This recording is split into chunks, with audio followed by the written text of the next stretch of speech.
What you could also do is join LinkedIn groups where your prospects are. Even if you have 3,500 connections, you probably have lots of other prospects that are not connected with you today. So finding those groups and sharing that content in those LinkedIn groups are going to increase the traffic or the eyeballs of potential customers discovering that educational content, and then discovering you and going to your website and reaching out to you. Welcome, everybody. Today, I'm really excited to have Daniel Alfon with us to talk about LinkedIn and some of the things you might not know about it, some of the things that might be so that you don't know. I meet a lot of people, myself included, who think we know it. And when I got to talk to Daniel, I realized there's so much I don't know. So, first of all, Daniel, thank you so much for joining us today. Thank you very much, Wade. It's a pleasure to be part of a 3-day weekend entrepreneur with you. Awesome. Thank you. So, Daniel advises other people on how to connect and grow their business with their LinkedIn. And rather than telling you a whole lot about him, I wanted to just have him share a little bit about how he got started. And then this is going to be actually a very practical episode in a lot of ways. We're going to talk about some basic strategies. And then we're going to also, at some point in the video, look at my profile and he's going to give some feedback on that. So, Daniel, how did you get started? And because, a lot of people dabble with LinkedIn. I have a LinkedIn profile. People think they're in it. And a lot of people reach out, and we've all probably seen some reach outs that have been pretty good. We've seen some ones that are kind of cheesy. How did you get started and how do you help people? Thank you very much, Wade. I started with LinkedIn early in 2004. Had no idea it would become such an amazing platform. And 2 years later, in 2006, LinkedIn simply helped me slash my sales cycle and beat my quota. I had a back order, and then out of the blue, LinkedIn showed me the name of the person within the organization I needed to reach out to. And back then, that was such a huge deal. It changed my life. It enabled me to beat my quota. And then I decided to dive a bit more into it. And then I started helping friends, and those friends wanted me to train their sales force and help their staff. And at one point, you decide you want to specialize and leave everything else. And since you hit record, hundreds of people have joined LinkedIn. Every second, wait, 3 people sign up.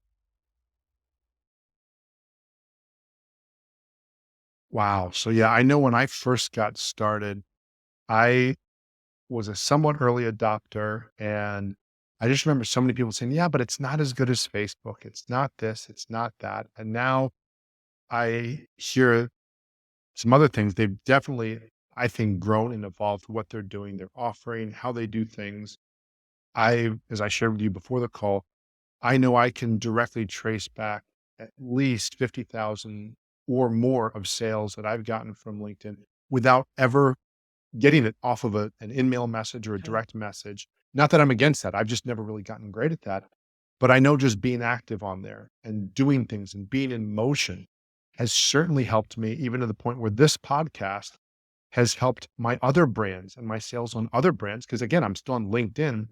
And maybe the first thing to start out with, and this is actually, you and I had not discussed this, but one of the things I started out with when I first started was I wasn't sure what should I put on LinkedIn because in my case, I just remember I was being taught, well, focus on one thing and just do one thing. But if you're somebody who's multi-passionate, does a lot of things, I don't want to not say that, well, I've written books on parenting or spirituality or personal finance, Mhm. because to some people, they might say, Wade, well, if Wade brings that to his business consulting or to his software business, that's a good thing. And yeah, I'll turn off some people by saying, oh, well, Wade wrote a book on spirituality. Who the heck does he think he is? A lot of people, I think, on LinkedIn think it's kind of like just a digital resume. And maybe when it started, it was maybe a little bit of that. Mhm. First of all, how has it evolved and what would you say people should be putting on there to start? It's an excellent question, and a question many LinkedIn users have never asked themselves. And simply repeating the question would help them start exploring about the possibilities, and their answers are going to be better than my answers. But you nailed it by asking the right question. So we can take an example, okay? If you're an entrepreneur, if you're a business owner, then the fact that LinkedIn is a job search platform does not need to affect Wade your choices. Because if you're not looking for a full-time position as an employee, then my suggestion is to consider LinkedIn platform as an addition to your website, as a platform that needs to convert your ideal reader into basically reaching out to you.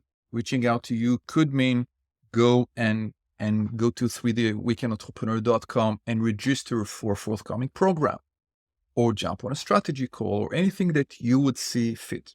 So instead of thinking of it as a CV, think of it as a website that needs to convert your ideal reader.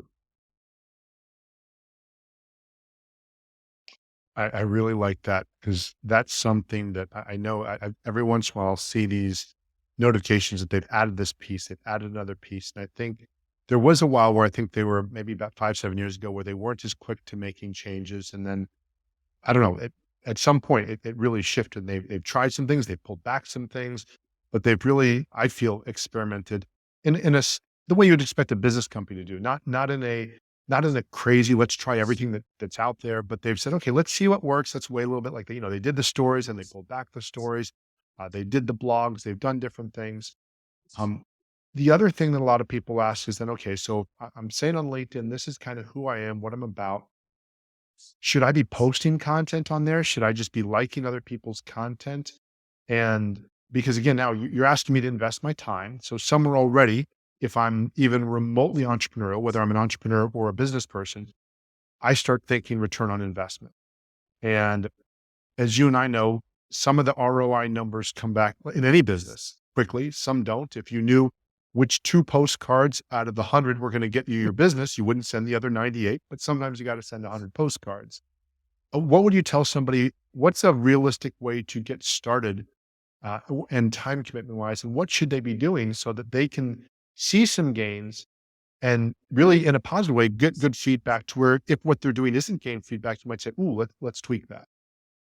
That's a great angle, and I'm very concerned about the time we need to invest. So perhaps what I would suggest is this.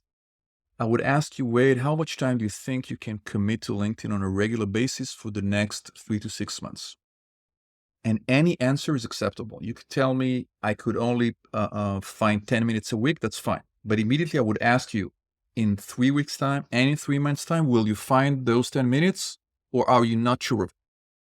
And if you're hesitating, then I'd rather scale back to 5 minutes. Anything you can stick by, because consistency is probably more important, especially when you're starting out, than binging LinkedIn. If you only use LinkedIn for if you use it 24 hours and then you forget about it for a quarter, you aren't going to make a lot of it. So spend your time wisely and dedicate a certain amount of time per week. And then getting back to your question, I would start with building my online presence, my profile, basically, if I'm a business owner, or if my company doesn't employ thousands of people, forget about the page, and then grow my network. And only then I would ask the questions about the content, sharing and the frequency of sharing. Because if I start with LinkedIn today and I share, very few people are going to see this. So I'm not going to see traction. I'm going to tell you, wait, LinkedIn doesn't work. It's not that LinkedIn doesn't work. It's that I try to use the car before having any gasoline in the car. Awesome. So one of the things that I've told people, so I worked with different people, and some of the people I work with are in regulated industries, like say insurance or financial services, where they've got to be careful about what they share. And sometimes they might even be regulated by what they can or can't post. And what I've told them, but I'd love your thoughts on this and how you'd add on this, is I just say, first, look, are there people that you know that do good business that you could write an honest recommendation for? Because you and I both know this. Authors want reviews, podcast people want reviews, and people who don't have a podcast don't know that. People who don't write a book don't get how much that's like oxygen. Why in these book campaigns, people are begging, please write me a review. Can I buy 100? Actually, no, write me one review, a good review, or whatever it might be. And I just find, as somebody who does write quite a bit of recommendations for people, and I only write them if I feel them. I've had a couple where I changed my mind later, which is an interesting situation. I still haven't figured out what to do with that one yet, because it wasn't gross, but it was just like, I said they were awesome and they're okay. But I just find, to your point of building a network, people have said to me, well, Wade, what's this like? Well, I said, well, first of all, it's not Facebook. I mean, you can reach out to anybody. They're expecting that you're going to reach out to them. You don't have to be best friends. But what have you found as far as connecting with people, as far as either recommending them or endorsing them? Because then there's the flip side. Somebody endorses me, they have no idea who I am. And that's like, okay, to me, that's shady. That's sketchy. I don't know you. And so now you've already demonstrated that you just lied. We just met and you've already lied that I'm awesome. You don't know me, or at least you didn't, or you didn't tell me why you think you know I'm awesome. Maybe you saw an article I wrote or something. How can a person, what does that look like for a person to start building their network? Maybe is the better question. Wow, cool. So it's a very good question, and I would probably make it easier perhaps by asking you, Wade, if you only started on LinkedIn. I know it's difficult because you've been on LinkedIn a lot, but imagine we would just discover LinkedIn and you can lay back and think about your future long-term strategy. Would you like to be in 2027? Would you like to be the most connected, or would you like to be the best connected? If you had to pick one, I know it's a tough Best question. connected. Cool.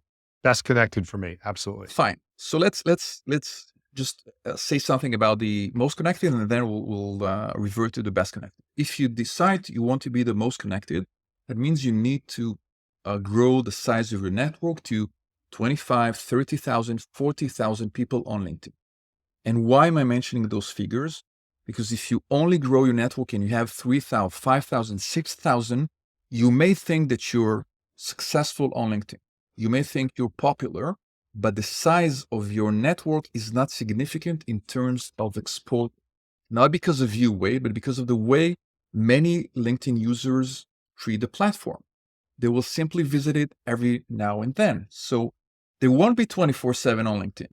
There will be a trigger. Someone send them an invitation request, so they will check that person out and hang out for a couple of minutes, but they may only check LinkedIn once a week.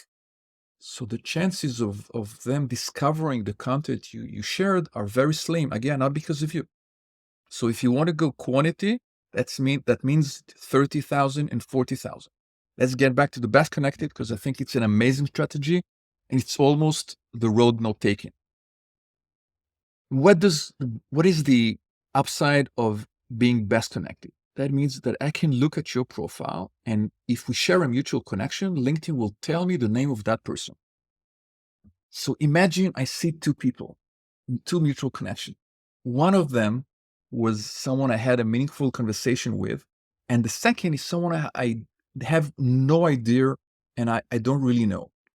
And if you look at my profile, you see the same names. If I connect only with people I know well, I will probably see just one mutual connection. But that's the moment where I can leave the LinkedIn platform, communicate with that person, and ask him, could he make an introduction? Could he make me speak with you? And if that happens, as you know, referrals is a great source for future clients, less price sensitive. The conversation is a lot more comfortable. They stay with you longer, they're happier, they send other clients themselves. And the only way to gain referrals is to connect with people you know well. Most entrepreneurs don't want to make a choice. They want both quality and quantity. So if you push them to the limit and you say, if you had to pick one, they sort of twitch and say, no, they would start with the quality, and then they would be hearing all the time, no, you need to grow your network. And the risk is to stop in mid-song and have 6,000 people, because you would pollute the quality of your network. You would no longer be able to get an introduction. And B, you only gained marginal exposure. So you wanted to get exposure, but you didn't get the whole way. You don't have 40,000 connections, so you're paying the price on both sides. Pick one, please. Wow, that's so awesome. And I just dabbled with Sales Navigator for a while. And in my case, I have a specific client group, one of the client groups I work with that works for a specific company, or they have that common in common. So I can easily identify them. It's very easy. So I did a Sales Navigator search, people, second Mm-hmm. connections Mm-hmm. who are, connected in this way, reached out. And At the time, I think I had about 2,800, 2,900 connections. I have a tighter network. I know who a lot of my connections are. I could probably call them on the phone. Not best friends, not that many people, but still a lot of them I could at least I could entertain. I could start a conversation very quickly that would be very relevant because I know who they are, what they're about. And as I started doing these sales navigators, the first round, I got something like I'm sending connection requests with a tailored message, say, "Hey, here's how I help people. If you'd like to check on my content, or just get in touch." Not really, probably almost somebody might say it was too weak of a connection request. Anyway, so I got about like 50% Mhm. for a while, and I got 30% for a while, then I got 20%, and now I'm at like 5%. And I'm at about 3,500 connections or so. And in looking back at it, even just that little group that I did for about 4 or 5 months, and to your point, I committed like, okay, I'm going to do this for a certain while, and I'm going to see what happens. And when I now look at it, I say, okay, I'm glad I did it because I've looked and I've seen different things, and I still want to learn more about it. I definitely wrote in a way that I think did not isolate people, and yet I didn't write either powerfully enough or I didn't follow up enough. So I Mm. kind of did the one-time connection, and my idea was that they would come to workshops. So as I now get invited to workshops and different things, sometimes people show up, sometimes they do. I found a lot of people say yes, they're going to show up, or maybe they're being polite and they don't. But I've definitely come back to, you know what? I just like it when my feed kind of like Facebook, at least for me. I want to see mainly people I know about in Facebook. Mm. I don't want to see 20 people that when they've got their business profile header as their Facebook thing. I've like unfriended so many of those. I'm like, I don't, no offense. I'll connect with you on LinkedIn. I don't want that there. Well, similarly in the LinkedIn, I do like seeing posts of people I know. I do like almost becoming a fan slash follower, even if it's someone that's a friend or somebody and seeing their content. So to your point, I can see where, wow, yeah, if you have too many people, there you're not gonna get a chance to do that. Um, so then what metrics if a person just says, "Okay, Wade, I'm in a generic situation, so to speak, a common situation. Mhm. I want more sales. Yep. I know what I do. I already, I'm established. So if we're not looking to build a business from scratch, we've got somebody that they're either in an employee or an entrepreneur. They have a certain amount of sales they're doing. They say, okay, what metrics should they focus on in themselves? Or Mhm. or should they look in other people, like, or what metrics are other people looking at? So I know followers obviously is an obvious one. Mhm. Sometimes the amount of, comments you get and whatnot. But what should that person be focusing on to increase if there is it more, do you find, and I know we're starting to get a little more advanced strategies here, is it more of the reaching out with direct messages? Is it more starting a conversation? What does that look like? Again, let's assume they already have success, Mhm. but they don't yet have recommendations. They don't yet have endorsements. They're just getting started. Mhm. Is it better, going back to the boat analogy, is it better to, Mm. or the car analogy, is it better to get more recommendations and then try to turn on some traffic? Uh, or create some content? How would you advise somebody in that way? I think you know the answer. I'll just remind our audience here. The metrics I would advise you to focus on are the business metrics and not the LinkedIn metrics. And what do I mean by that?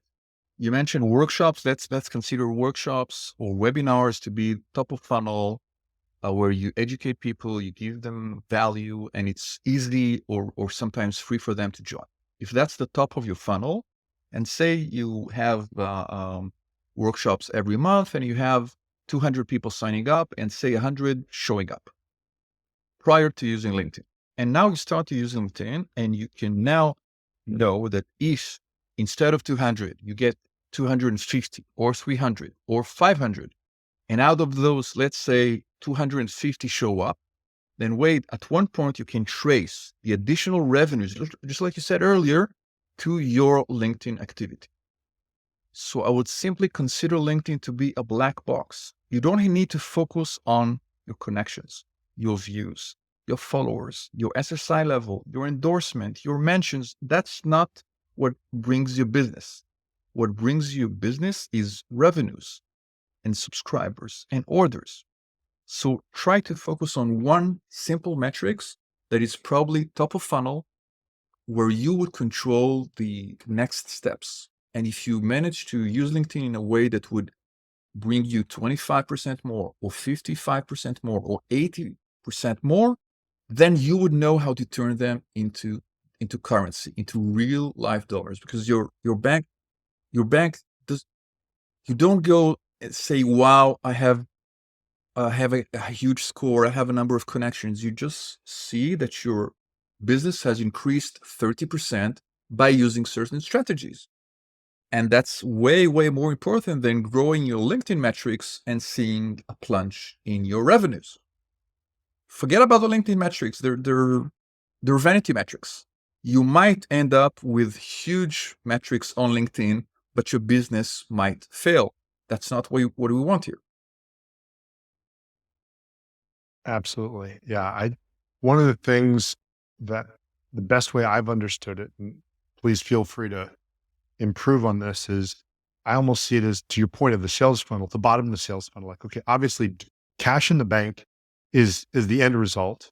And then you go up, okay, well, what led to that? Well, maybe a webinar, maybe a strategy session, maybe, okay, so if I can say this got me strategy sessions, or at the very least opt-ins. Mm-hmm. But for me, anything less than an opt-in, the value of it is questionable. Or as you've probably heard some people say, I can't go to the grocery store. I can't, give them my followers. I can't, that doesn't buy me anything.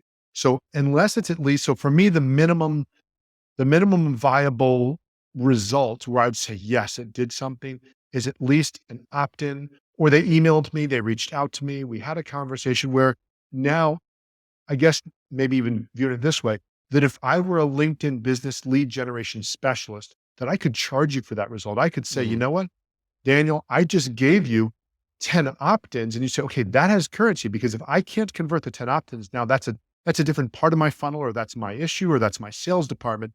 But LinkedIn did its job, if that's the case, or my strategy in LinkedIn did its job. It got the person there. I like what you said. So, Yeah. I'm sorry. oh, awesome. Thank you. So then what sort of content do you find, and maybe is there sort of a beginner's level content versus advanced content? So, I've seen some people that they see what I do. I'm producing a podcast, I'm sharing video clips that are transcribed, and they're like, wait, I do not want to do that. And I said, well, look, I've only just been doing that recently because I have a podcast, and I wouldn't advise it for most people. I have a very specific thing that I'm doing with that, and it relates to the podcast and a bigger long-term play. What's a reasonable starting point that still creates value? Should there be an image? Is it sharing an article? Is it having some sort of unique thought that you share with people? Wow. What does that look like? Cool. So let's say this. LinkedIn is the only social network I know where you can generate lead without sharing a lot. If you have content, that's great. That can add more numbers and more opt-ins and double your revenue, that's fine. But let's go back to the example you mentioned earlier. If you connect with people you know well, and your profile is decent, and you run a search and you find Jane Doe and Bob, and you reach out through two mutual connections, and you have a strategy call with both, then you haven't produced anything on LinkedIn. Now let me try and answer the questions. Specifically, if you're in a regulated industry such as financial advisors, or if you feel more, you need to be more careful about what you share. So question number one, are your connections your audience? Because some financial advisor may say that their connections are people, or basically colleagues. They're not their prospect. If you worked for a mutual fund and you moved to a hedge fund and you moved to a VC and you did something else, then maybe 25 or 50% of your network are not going to buy anything from you, but you have a great relationship with them. But they're basically in the same ecosystem. Is your network really made of your prospect or not? And that boils down to the importance of a system. If you have a system where you connect with prospect and then you follow up in a smart way, it's challenging, but you could do that. Then you can think about content. If that's not the case, then the content you could share on LinkedIn, you could start with very simple things. Check out your company's website, check out your company's LinkedIn page, because any content that your company has produced has probably been through legal and many eyes have seen it. And there is very minimal risk of sharing this. Even if you wait like 24 hours, you can basically share anything like that. And if I can ask another question, what sort of questions are your ideal prospects struggling with? Okay, if I'm a financial advisor, sorry, and my clients, my prospects are asking themselves questions because they're planning to retire, or they want to invest in their kids' education, or they have more questions about divorce or inheritance, or anything that affects their financial situation, then finding content around that revolves around that topic and educating them is going to be the best content that would make people trust you. And that content does not have to be solely produced by you or me. You could, in many cases, curate content. Because producing content is time consuming. It's great. If you can do it, that's fine. If you can be a rock star like Wade, do it. But if you don't have that capacity, if you don't have that time, then finding conferences, meetups, articles that could educate your ideal prospect is a lot easier. And you can simply ask yourself maybe once a week, what is the best educational piece of content I read that could be relevant for my prospects? You don't, and when you do it 3 weeks in a row, you no longer have to ask yourself at the end of the week, you know, that is the piece of content that's going to resonate with my audience. And maybe a quick pro tip, what you could also do is join LinkedIn groups, LinkedIn communities where your prospects are. And that means the content you do share away does not rely specifically on your connections. Again, even if you have 3,500 connections, you probably have lots of other prospects that are not connected with you today. So finding those groups and sharing that content in those LinkedIn groups are going to increase the traffic or the eyeballs of potential customers discovering that educational content, and then discovering you and going to your website and reaching out to you. Awesome. Thank you. Yeah, the LinkedIn groups, I've dabbled with that, and you've got me really excited to do that again, because I felt like before I didn't want to be the person that just went in there and just, almost seemed like, okay, well, I'm gonna make 5 or 7, 9, nice comments, and I'm gonna pitch the heck out of you, as opposed to just saying, like you said, the investments. Okay, yeah, I'll invest in, that community. And I'm even thinking now, and tell me this is a good strategy, just say, okay, let's say I find a group where I decide, yes, I'll show up to that group 10 minutes a week. In other words, in some way I'll participate, because to your point, now that I think about it, the person that comes in like wildfire, you almost think, oh my gosh, they do 20 posts in one day. Like, are they desperate? Are they trying to make sales, or they can't pay their bills? Versus, oh yeah, I've seen that person before. And even just human nature, the familiarity, like, okay, almost like if you see a person in your community every day, and you've never even met them before, but you've made eye contact, like, okay, I know who that person is. I've seen that person before. So I feel like, yeah, I'm definitely going to do that, because I think that's, so in the LinkedIn groups, okay, so you join a LinkedIn group, just to paint a picture, because I know a little bit about the strategy, not to be dangerous, but I'm like, you run with it. What does that look like? So for example, I coach entrepreneurs to work less, make more, create more impact, more income. At the end of the day, entrepreneurs, do I look for something that's more specifically my flavor of work less, make more, work-life balance? Do I just look for entrepreneurs in general? And then what does it look like? Let's say over a period of 8 to 10 weeks, or, the first few weeks I'm doing X, then I'm doing Y. What might that look like? Excellent. So easiest thing to do would be to step into your prospect's shoes, or even have a conversation with 2 or 3 clients or people you know well. And you need to you could also look at their profiles and see the sort of group they have joined. And that could give you all sorts of ideas, because it's nice for us to try and strategize. But if you see a group, you would know whether that group makes sense for you. In some cases, it would be a business vertical. In some cases, it would be a metro area. In some cases, it would be something specific about entrepreneurs, 6 figures entrepreneurs, or family business, or all sorts of different verticals. Some of them are less attractive for you. Some of them are more attractive, and you don't need my advice to know what's attractive. You simply have to look at it and say, yes, that's exactly up my alley, because I know that serving those people has helped them, and we had great conversations. And I think that's the right strategy. So step A, look at it from your prospects perspective, check the groups they have joined, and run a number of searches and find, say, 5 to 10 interesting groups, let's say mostly around business. And then you join them. And initially, what I would advise you to do is just what you said. I would just monitor the group for 10 minutes a week. You can even do it in batches if you'd like. And basically, you would see that in many groups, very few people post. Sometimes one person, sometimes the group manager. And the secret is that you don't necessarily have to share in the group in order to profit from the group. Because once you've been accepted to the group, that gives you the ability to see everyone within the group. And in some cases, you will simply find, 20 interesting prospects, and you would reach out to them outside of the group. The group has simply, instead of running a search for them, if they have joined that metro or that business community, then they have maybe they're likely to be interesting for you.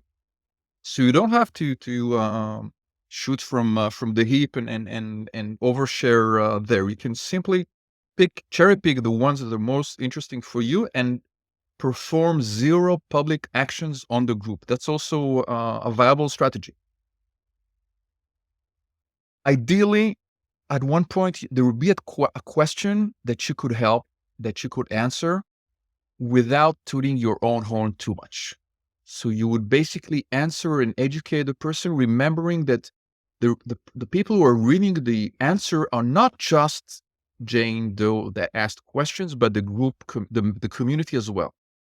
So if you manage to delay the pitch and basically answer the question, guide in a professional way, just like you would do in real life, and maybe link to a resource, not necessarily yours, but a resource that would further help that person understand, and maybe end by saying that you'd be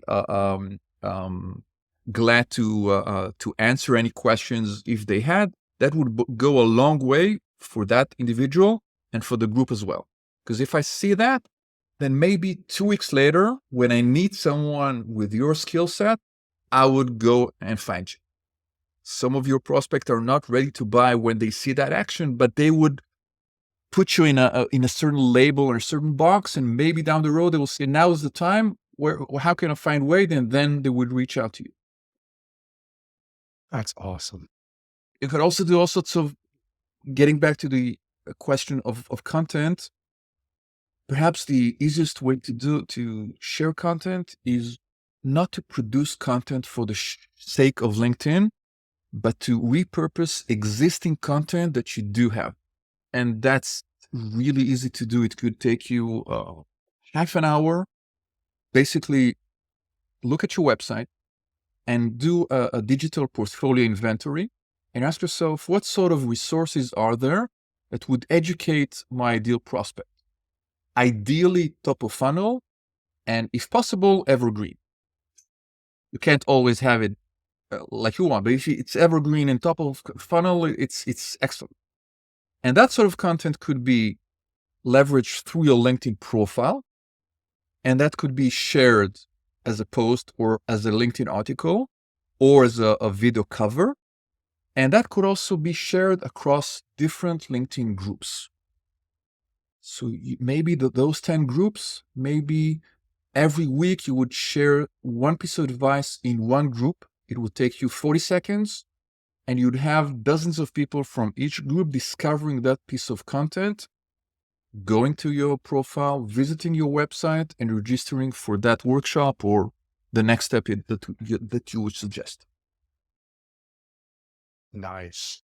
One of the things that I'm realizing as I'm speaking with you is part of the reason I think I've become more interested in LinkedIn again, I've got this renewed interest is recently in my business when I've looked at what has just been the most successful for me. And I don't know about you, I always have plans of what I want to have happen. And for the most part, good things happen, but it certainly does not always happen the way I plan it to. So sometimes something as simple as, oh, I want to do a bunch of group coachings. And then a bunch, in my case right now, a lot of people are targeting me more weight. I either want really small group coaching or private coaching. And if you're doing well, I want to sell, 10,000 courses at $100 each, which is one way, let's say, of making $1 million. Yes. Well, obviously you don't have time to do this on LinkedIn. On the other hand, if you say flip that, I'd like 100 clients at $10,000. Now all of a sudden, at least, 100 is, at least it seems conceivable as opposed to 10,000. And so I just, the more I look at it, I'm going back to that basic sales thing. Do they know you? Do they like you? Do they trust you? Mhm. And obviously we create content in hopes of that. You and I are doing that right now. We're sharing stuff people will never meet, will benefit from this.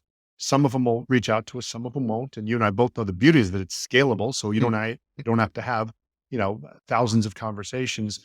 And yet there's something when it's not just, well, oh, Daniel is somebody who knows LinkedIn. No, Daniel's the guy that I know that knows LinkedIn. And so when I have a LinkedIn question, that's who I'm going for. Is that really in a lot of ways what you're aiming for, regardless of what you're selling, to the point where someone says, I like Daniel, and I don't even know what Daniel sells, but I want to do business with Daniel. I think it could be a possibility. Depends on what you're offering and how you help people. In some cases, there's I don't know if you recall, but there was a book by Jill Conrad, and she mentioned the importance of trigger events, and that means that let's say you have 10,000 potential customers, but the minute they become really interested is when something affects their situation. It could be, the birth of a baby. It could be relocating to Naples, Florida. It could be something else. And prior to that, in general, they would say that you're a good person. And if they need your services, they would reach out to you. But that's part of the equation. That's 50%, maybe 99% of the equation. But the 1% that's missing is a real life need. And in terms of LinkedIn, the real life needs is either a new manager who wants his team to leverage LinkedIn better. They could be discovering that the team has not worked in a systematic way, or they're not happy with the results, or they're seeing that their percentage are getting from 50 to 5%, and they want to consult someone else. So that manager or that business owner, the trigger event was heading the new business unit, or becoming an entrepreneur, or relocating to California, and then discovering that they need to do something else. Do you find that the clients you work with, is it evergreen, or are there periods where they would be even more interested in working less and having a 3-day weekend? I would say you just nailed it. There are definitely trigger events. Having children, Mm, for sure. mm, Like, not so much getting married, but having children. Then there is when the kids reach about 10 or 11 and the kids start pulling away from the parents, just like they start becoming their own people and they start looking outside for answers. And all of a sudden, mom and dad don't know squat and everybody else knows something. Now, the parent at that stage, it's almost like a second wave where the parent's like, oh my gosh, they're going to be gone soon. Because until then, it's like, oh gosh, do I have to play with them this many times? Or, are they going to give me a break? My gosh. And so those two, definitely the empty nest, because then a lot of people, when the kids leave the house, are like, okay, mm, well, what do I do now? Do I just go and fill up my time with work, or do I fill it with something more? Job changes, because sometimes what'll happen, like with what the pandemic did, my gosh, the shuffle mm. of people realizing you could work from home, people saying, well, wait, gosh, if I'm going to lose my job, or if my job's going to, if I'm only going to make X amount, at least I'm going to do something I enjoy. So usually it's job related triggers or family things, or sometimes the other one is, and it's probably in some ways the most sad one is the death of a friend around their age, where they realize, oh, wow, I'm I said I was going to do something different. I said if it was an entrepreneur, it's often I said I was going to work less hours, Mm. or if it's an employee, I said I was going to get out of this field. I said I was going to do something different. So yeah, there are definitely triggers. And to your point, that's where I look back at LinkedIn, the business that I mentioned that I've gotten over the years has been, oh, well, Wade, this just happened. Wade, I hear you do, I knew you do hiring, but I just lost a key team member. So now the whole time I knew you did it, but I didn't have the need. So yes, so the Mm. seed was always there, just waiting for that trigger event. May I ask you a follow-up question about that? Sure. So is there content that you've produced or that answers questions people have when maybe their firstborn baby was born, or when the kids turn 10 or 11, or when something close to them makes them realize that they're not um, timeless? Somewhere in all my episodes, yes, but not in an intentional way that reflects how big of a deal it is for them. So it's even in listening to talking to you right now, I'm realizing, wait, if these really are, you hear people sometimes say, this is one of my favorite lines, Daniel, I have a moral obligation to sell you my stuff because it's so good and it's so important. And, when people say, I believe in my work, and I get it, and, you just kind of laugh about it. Like, of course, you have a moral obligation to give you money or to to do my best that you'd give me money. But at the same time, there are things like, and everybody has these. So this is not saying my business is better than anybody else's, but in my world, when somebody realizes, oh my gosh, my kids just left the house and I didn't spend the time with them I wanted to, that phase is never coming back again. The kids aren't dying, but Mhm. that phase isn't coming back again. If that's somebody in my circles, I would feel like I missed him. I or at least because whether they did business with me or not, because I do, to me, it's large numbers. If enough people make that aha, Mhm. some are going to choose me, some are going to choose somebody else. But so from that perspective, I've not really elevated it to say, no, no, these are my 2 or 3 message points. I guess because, okay, I'm 51 now. Since I hit 50, literally that number, not 49 and 364 days, I really have almost taken on more of the idea of, so I think I'm in 120 years is my goal, 150 maybe, depending on technology for age, lifespan. But it sort of became apparent like, okay, well, wait, if you're not going to speak up now, if you're not going to be a little more insistent to say, people, are you asking yourself these questions? I don't care what your answers are. I mean, I don't give a damn, but your answers can be your answers. They don't have to be my answers. But are you asking yourself these questions? And so as I'm getting more insistent about that, the part that feels borderline sleazy or icky for me is knowing that it benefits me financially. But as I've gotten older, I've realized, well, wait, everything I'm doing, if I'm in a business, is going to benefit me financially. And I'm doing my best in my heart as much as I can as a human being to serve people. So I'm getting more comfortable about doing that. But I do need to strategize that more, not in a manipulative way, but in a way that it's like, I know I've banged that gong Mm. X amount of times. So that if somebody only has 8 to 10 exposures to my content in a lifetime, that I'll be able to say, well, 1 out of my 4 of mine was with this message, 1 out of 4 was that message. Of course, my guests bring different messages Mhm. and I kind of do a 50-50. But yeah, wow, I need to do that. Wow. So again, the easy part would be not to produce content, but to find the content that you've already produced. It could be episodes from the podcast. It could be articles. It could be something else, and maybe rewrite them in just taking that angle, and maybe deciding that you start with the birth of a child, or you start with when your child becomes 10 or 11, or with a tragic event. Just pick one and see if you enjoy the process of recreating content around that, and then if you produce content that helps people understand. First of all, my guess is if I read this, it would be the first time I would be exposed to that sort of content. So, and I would initially be worried, is it just me? And when I see Wade's content that tells me, no, it's a phase, and this after the birth or after your children is 10, 11, that there is a stage where they will be older and they will understand the benefit that you as a father, as a mother, bring to the table. But now you need to pivot. You need to do something else. And here is the experience of other people who've gone through the same process before you. Maybe one of those strategies would work for you. So you're not selling, strategy A. You're basically helping them put it in context and relax and see that there's life out there and life continues. And basically, it means they've been successful. Their child has been born, or their child has turned 11. And now we need to up our game.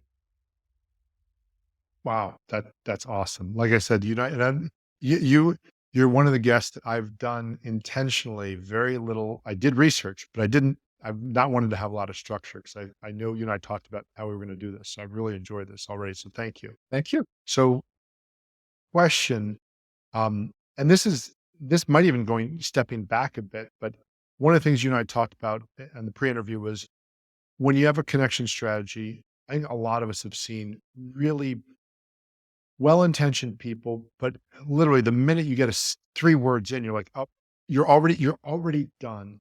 What are some of the things that just don't work when people are reaching out to other people on LinkedIn? And what is perhaps, the generic flavor of what does work? Or if you have the magical words like a la Oh. peanut butter sandwich is great. We'll take those too. I think LinkedIn basically hasn't changed the way our minds are wired. And that means that there's a process we need to go through. And simply, if I just met you, then I would be able maybe to chat with you, and maybe next time we'd grab a beer, and maybe next time we'd have a meaningful conversation. But as much as I like it, only in Disney movies do we move from stage 1 to stage 10 in 30 seconds. And because automation enables lots of salespeople to basically throw spaghetti on the wall and see that 0.5% will stick, that doesn't mean they're successful, because they've heard their reputation, and our reputation is something we've worked quite hard to maintain and to gain. And there's no way back. If 99% of people think what you do is cheesy, then even that 0.5% are not going to make you a long-term success in your business, or you would not sleep well because you would feel that something is going wrong here. Helping people discover you, like you, and then going through a business exchange, that sounds, boring and long, but I haven't found any shortcut to this. It ain't hard. Gotcha. No, and it's my son recently told me, it was great. He's 16. And I was asking him, what his thoughts are. Does he want to go to college? What he wants to study? He said, well, Dad, I've come to the conclusion that the next 10 years are the best years of my life. I said, and I'm waiting for, okay, so therefore, so I really just want to, hang, not do nothing, but I want to make sure I enjoy those. And I don't want to take life too seriously. And of course, what am I to tell him? But I'm like, okay, I got here. I didn't start here. I didn't start working 4 days a week and that sort of stuff. I've got here, and I told him, I said, well, you know what, son? I said, I'm going to suggest to you two things. First of all, life's not bad in your 50s, at least my life, I don't consider to be bad. It's not as exciting as my life in my 20s because I know where I'm going to wake up. I know who I'm going to wake up next to. I know what job I do. I know the kids are going to be there. I know the bills are there. I said, but it's fulfilling. It's a different sort of a thing. And I think your point just hits that. It can be exciting to meet these people that make these awesome promises. And we're going to do this and, $1 million in 90 days. And if not, and you're like, yeah, but usually that doesn't happen. And you and I had talked about just that whole concept of the road less traveled, the organic LinkedIn option, what comes naturally as opposed to the paid options. What do you see as the benefits or the pros and the cons to just growing organically and participating in groups? So let's call that almost enhanced organically, Cool. as opposed to outright trying to pay for results. Excellent. There are 6 ways to generate leads on LinkedIn. 5 of them are basically free. And before you even consider paid advertising, you need to understand that it's not the only game in town. And that's probably the last strategy you need to consider, because otherwise you're missing the whole point. You've become center stage of a show, and instead of just saying and helping people, you tell them, no, you know what? Let me. I want to go off stage, and in the break, I'm going to show you an ad about my services. That doesn't make sense. Organic LinkedIn is simple, and you don't have to be someone else in order to be an organic LinkedIn leader. Because Wade, you have a real life personality that you've perfected before LinkedIn, and it's good enough for LinkedIn. It's good enough for audience here. When there's a gap or a misalignment between the way you behave in real life and what happens on LinkedIn, in the long term, you can't win because your reputation gets hurt. So organic, if your business is based on trust and financial decisions are to a large extent based on trust, then what could be more important than me asking someone about you and he would tell me, yes, I trust Wade, you need to speak with him when you have that sort of event. That is much better than seeing an ad telling me you can solve my problem, because just like you, I could find 20,000 other people who would promise at least the same thing. But no, I came to you because someone I trusted told me the magic formula, and the magic formula is your name. It's a referral-based business. It's trust, and it can bring you business if you're not in the commodity business. Awesome. Thank you so much. So, every once in a while, I get to have one of these interviews where we really just go right into just nitty gritty, just solid stuff. So thank you for that. I'm going to, of course, put all the links in. There's a couple things I want to ask you before we finish this. First of all, who is the who are the people that you help best, and what do you help them do? Because right now there's people listening and they're wondering, okay, might Daniel be somebody who could help me? Thank you very much, Wade. Probably people who have been part of corporate America and are starting on their own. They may be 40, they may be 45, they may be 50. They have been on LinkedIn for a while, but they've never used LinkedIn in order to generate leads. They may have used LinkedIn to connect with colleagues or even to look for a job, but the trigger event is basically becoming a consultant or a business owner. So that is a very specific sweet spot that I enjoy working with. Awesome. And where can people learn more about your work? Go to danielalfon.com and you'll be served. Awesome. Thank you so much. Like I said, there's just so much here, strategy and insight. I'm really grateful for this. I've taken quite a few things I'm going to do from this, and I'll keep you posted, and maybe I'll give updates on how that's going. I think so much of this is, as entrepreneurs, we have so many things we can do. We can do webinars, we can do this, we can do that. And it can be so easy to get into 10 strategies and do them 10% well and end up with basically nothing. And so LinkedIn, at least for me, has been something that's served me. And of all the different platforms, people here, you'll say, well, I got kicked out of Google for this or this or whatever it is, or Instagram. I found unless you just use spam bots or something, which they don't want you to do for obvious reasons, I've not found that to be the case. And so I can say that over the 10 plus or whatever years I've been using it, it's an asset that keeps growing for me. Kind of like if you have um, a podcast or a YouTube channel, it's something that's there, that it's always working for you. And I feel in my profile is always doing that. Your last thoughts on that, on what that's been for you, and how it can, for the person who, let's say, final point, to that person who says, no, it's not worth my time. Um, how have you seen that work for you and for people you serve? Thank you very much. Basically, if your career is not important for you, or if you have challenges committing to a long-term process, then I may not be the right fit for you. But I think I like the way a conversation went, because it was technical to some extent, but we also mentioned the importance of people and networking. And to me, this is way, way, way more important than LinkedIn. And just like you said, if you take anything from this, and if there's any question you ask yourself after listening to this conversation, then I'm happy. I'm glad I was on the 3-day weekend entrepreneur, and going back to the child that has turned 10 or 11, mommy and daddy love you exactly like you are. I'm quoting one of your books.